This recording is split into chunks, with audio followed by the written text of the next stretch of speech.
Ya, pemirsa, pemerintah memutuskan untuk memperpanjang pelaksanaan kebijakan insentif harga gas bumi khusus untuk industri manufaktur yang telah diatur dalam Perpres nomor 121 tahun 2020 tentang penetapan harga gas bumi. Perpanjangan tersebut diharapkan mampu mendorong pertumbuhan industri manufaktur di tanah air. Pemerintah memutuskan memperpanjang kebijakan insentif harga gas bumi tertentu atau HGBT untuk industri. Keputusan ini diambil usai Presiden Joko Widodo mengadakan rapat internal dengan sejumlah menteri membahas kebijakan HGBT beberapa waktu lalu.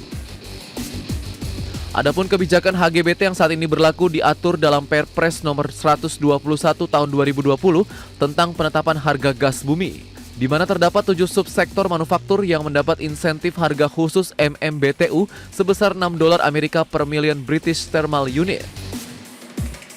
Menteri Perindustrian Agus Gumiwang Kartasasmita menyebut, perpanjangan pemberlakuan insentif harga gas industri merupakan dukungan pemerintah untuk pertumbuhan dan pengembangan industri manufaktur di tanah air. Selain akan mengatur kelanjutan harga gas bumi tertentu untuk industri manufaktur, dalam RPP HGBT juga akan diatur kewajiban pasokan dalam negeri atau DMO gas bumi sebesar 60% untuk pasar domestik. Jakarta Firmansyah, IDX Channel. Ya, pemirsa, untuk membahas tema menarik kita hari ini terkait dengan belit gas bumi yang mendorong efisiensi dari bisnis manufaktur, kita sudah tersambung melalui Zoom bersama dengan Bapak Fahmi Radi, pengamat ekonomi energi dari Universitas Gadjah Mada. Selamat pagi, Pak Fahmi. Terima kasih diundang. Baik, terima kasih juga atas waktunya, dan sudah ada Pak Adi Lukman, Ketua Umum dari Gabungan Pengusaha Makanan dan Minuman atau GAPMI. Halo, selamat pagi Pak Adi. Selamat pagi Mas Pras, salam sehat semua. Salam sehat juga Pak Adi, terima kasih atas waktu yang disempatkan. Langsung saja kita akan review terlebih dahulu terkait dengan kondisi dari industri manufaktur, khususnya mungkin dari industri makanan dan minuman nih. Sejauh ini bagaimana, sebelum nanti kita bahas terkait dengan belit untuk ketersediaan gas ataupun energi nih bagi industri, silakan.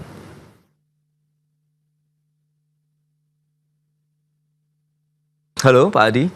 Oh ya, oke, silakan. baik Mas Pras ya. Jadi ini salah satu kabar gembira bahwa Presiden sudah menyetujui untuk perpanjangan ya.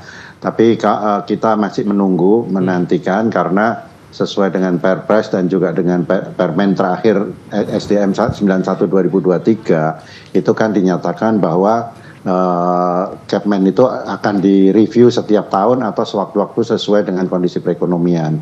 Berarti kalau melihat dari situ berarti tahun 2024 ini sudah berakhir harusnya. Jadi kita sangat menantikan ini karena ini sangat penting sekali bagi industri. Meskipun industri makanan minuman belum mendapatkan HGBT secara langsung, tapi paling tidak ada industri oleochemical yang termasuk di sana, di mana itu menjadi industri penunjang bagi industri makanan dan minuman. Nah, kami berharap ini bisa segera dikeluarkan Kepmennya sesuai dengan Perpres yang sudah ada, dan kita juga sangat berharap karena ini terus didorong oleh Menteri Perindustrian bahwa industri makanan minuman itu menjadi salah satu sektor industri yang sangat penting dan strategis yang harus ditingkatkan daya saingnya. Sementara industri makanan minuman belum mendapatkan HGBT tersebut. Ini oleh sebab itu kami sekaligus ingin mendorong di Kepmen yang baru nanti bahwa industri makanan minuman bisa dimasukkan dalam Kepmen tersebut. Tidak hanya 7 sektor yang selama ini sudah ditetapkan ya. Betul, betul. Itu dia, menarik ya. Langsung saja kita ke Pak Fahmi Radi begitu. Pak Fahmi, Anda melihat bagaimana memang potensi dari semua industri bisa mendapatkan kesetaraan begitu ya, bahwa semua juga bisa merasakan dari harga gas bumi tadi tertentu HGBT begitu sekitar $6 per MMBTU. Menurut Anda bagaimana? Apakah memang harus diperluas, hanya fokus kepada 7 industri saja atau seperti apa nih Pak Fahmi? Ya, pertama kali kebijakan menetapkan harga gas bumi $6 per MMBTU itu tanggal 1 April tahun 2020 tadi. Yang tujuannya katanya untuk menaikkan kemampuan bersaing industri dalam negeri tadi gitu ya.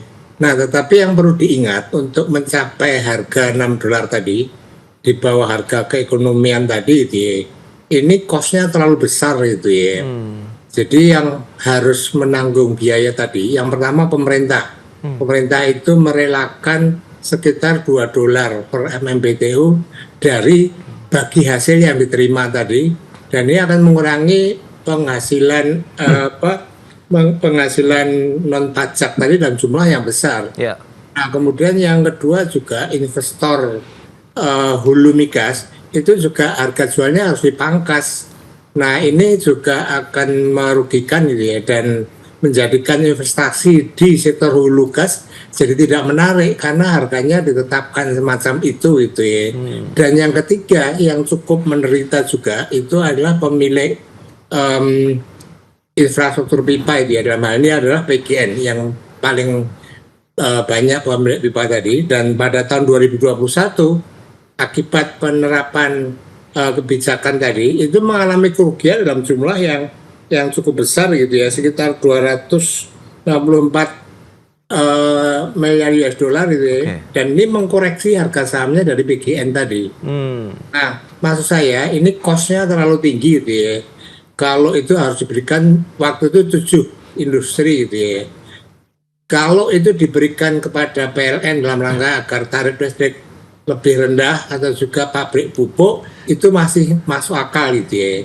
Karena ini semacam subsidi pada industri. Oke. Tapi biayanya terlalu tinggi. Menurut saya seharusnya jangan diperpanjang, jangan diperluas, batalkan menurut saya. Oke. Tapi kalau misalnya dari pelaku industri sendiri, seberapa besar sih sebenarnya kalau kita lihat komponen energi ini begitu yang bisa menunjang operasional satu industri, khususnya mungkin makanan dan minuman ini Pak Adi? Ya, jadi kalau di industri makan minuman memang biayanya itu sekitar 10-20% dari harga pokok ya. Memang ini tergantung dari industrinya.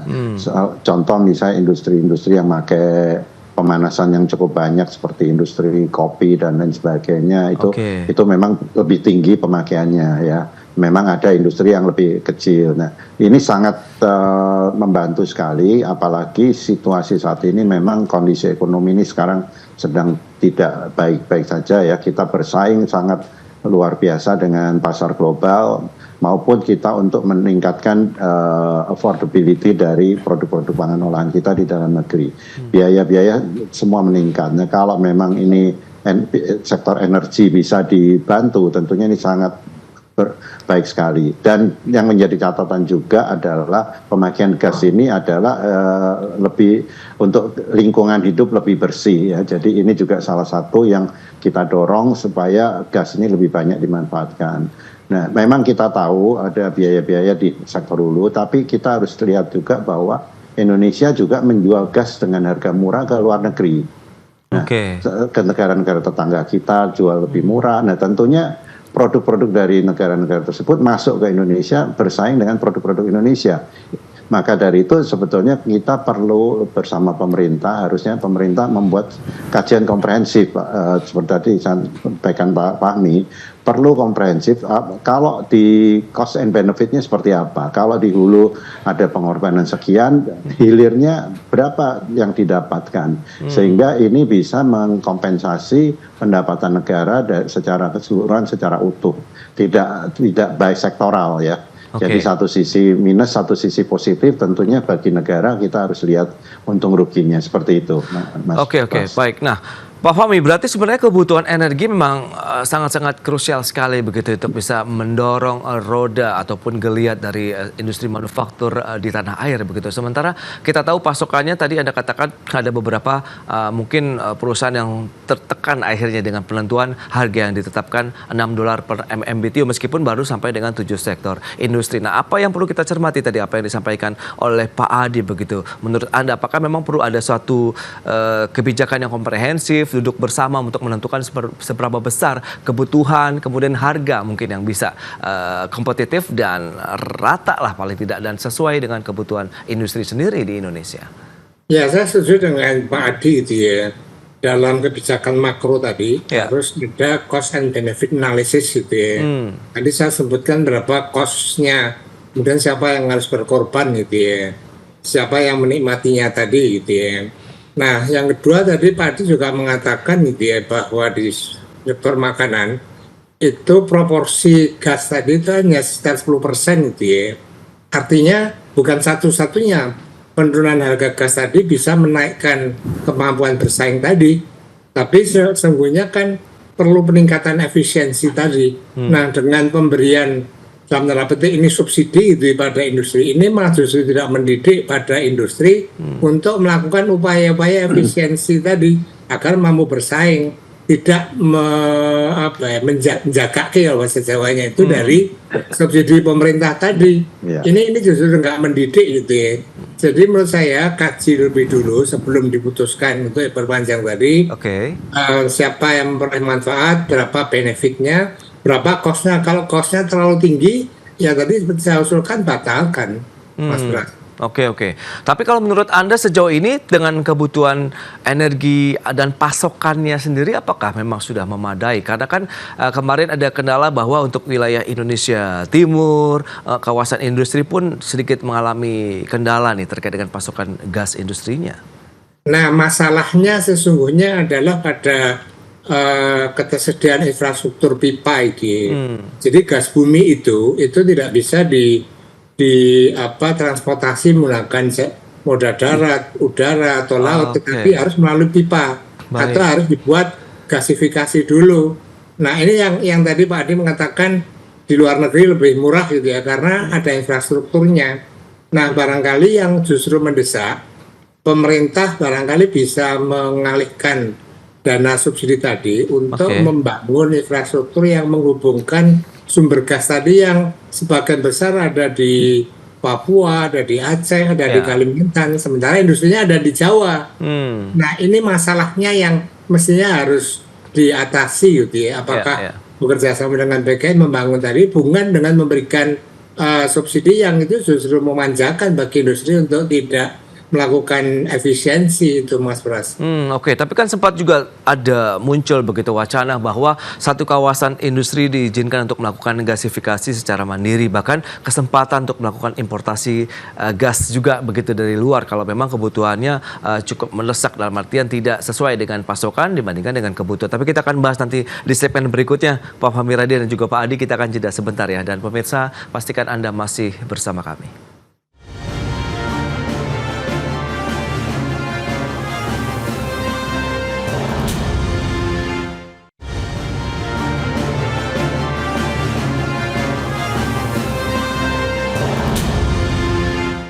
Ya, pemerintah menyatakan kebijakan insentif harga gas bumi khusus industri yang akan dilanjutkan bertujuan untuk meningkatkan daya saing industri di Indonesia.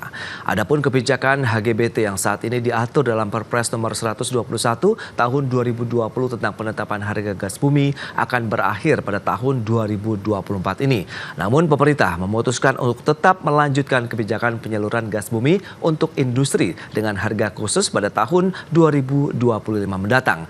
Menteri Energi dan Sumber Daya Mineral Arifin Tasrif mengakui harga gas bumi khusus industri berdampak pada berkurangnya pemasukan negara karena pembayaran selisih harga pasar dan HGBT yang ditetapkan sebesar $6 per MMBTU. Namun demikian, pemerintah tetap melanjutkan pelaksanaan kebijakan harga gas bumi khusus industri karena lebih memprioritaskan produktivitas industri serta peningkatan daya saing industri dalam negeri. Baik, kita akan lanjutkan kembali perbincangan ini bersama dengan Bapak Fahmi Radi, pengamat ekonomi energi dari Universitas Gadjah Mada, kemudian Pak Adi Lukman, Ketua Umum GAPMI. Baik, Pak Adi, ini menarik kalau beberapa informasi yang tadi sudah disampaikan. Itu benar-benar berkorelasi tidak sih selama ini dengan kebijakan HGBT ini terkait dengan tadi daya saing industri dalam negeri? Saya kira sangat bersaing ya. Tentunya kami juga ingin, terima kasih Pak Fahmi mengingatkan efisiensi.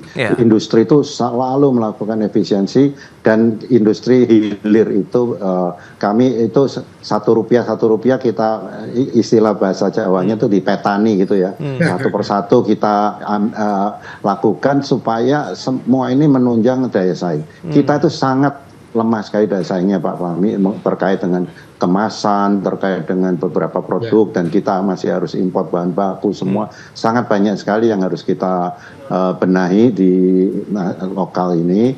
Dan tentunya kita berharap tadi yang Pak Fahmi setuju kajian, kita berharap di sektor hulu juga ada keterbukaan berapa biaya yang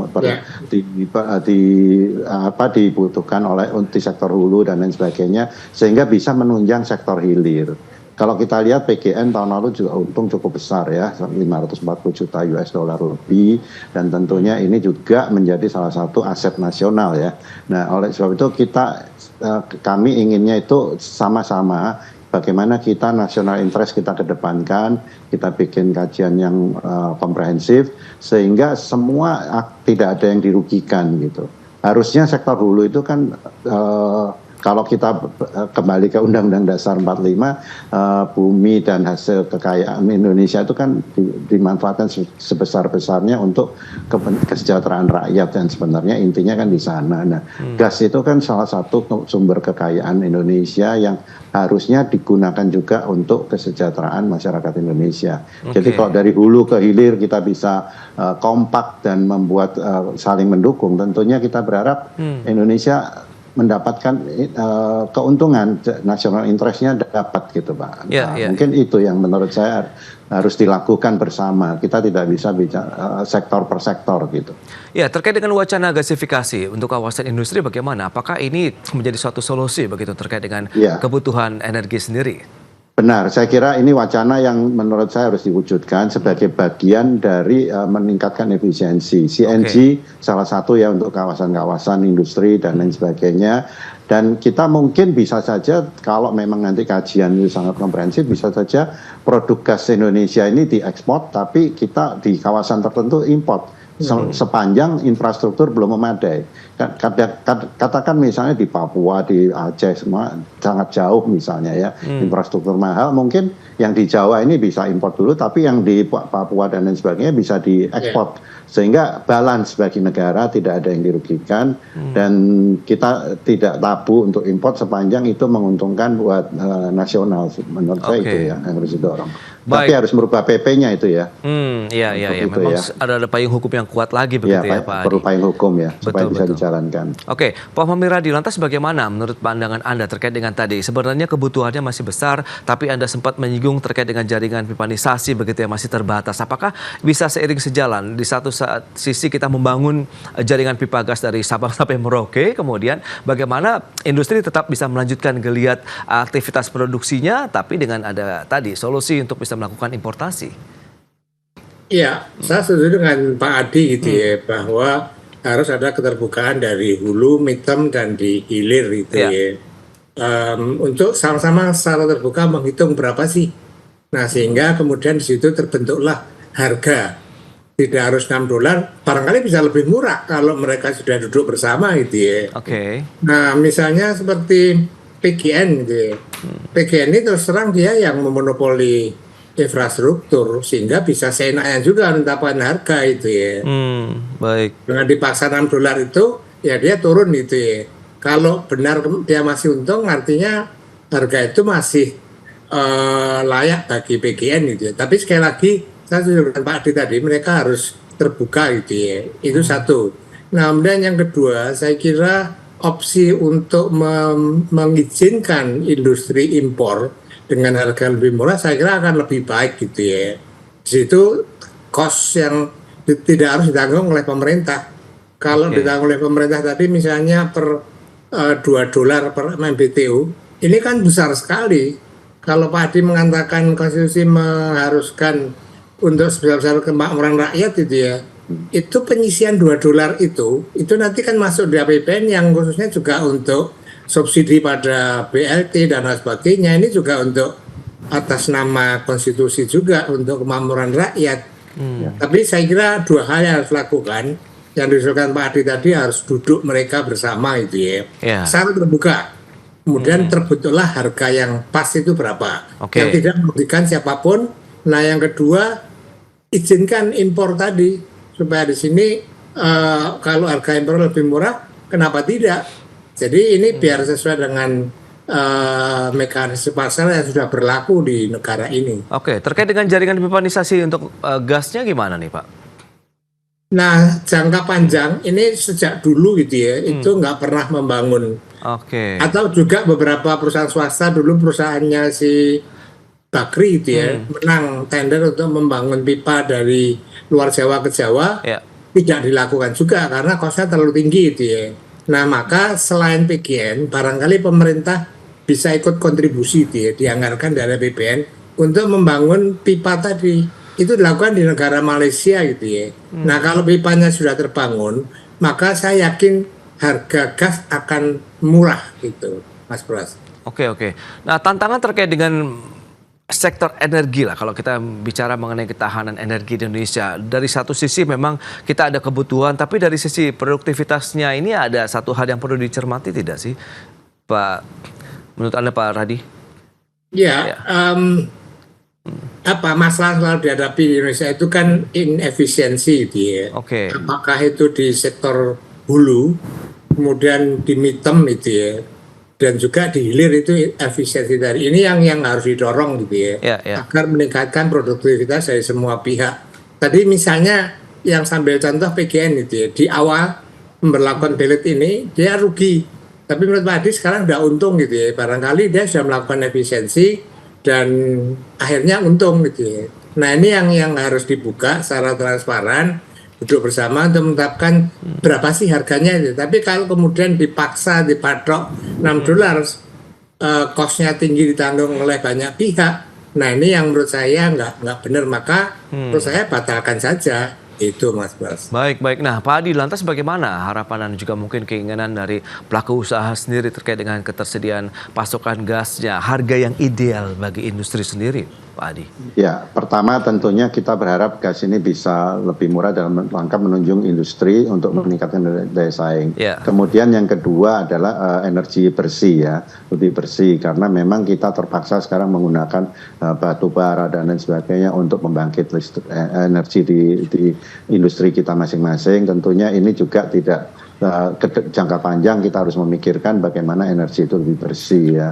Dan yang ketiga kita berharap keterbukaan tadi yang seperti disampaikan oleh Pak Fahmi juga, kita duduk bersama harus terbuka berapa biaya yang harus dikeluarkan untuk eksplorasi di hulunya itu, sehingga bisa menunjang. Yang paling penting adalah bagaimana orkestra ini bisa dilakukan oleh pemerintah sehingga benar-benar mengedepankan national interest, tidak hanya satu sektor saja. Ini yang menurut kami harus itu yang dilakukan, sehingga kita bisa membangun industrialisasi lebih komprehensif.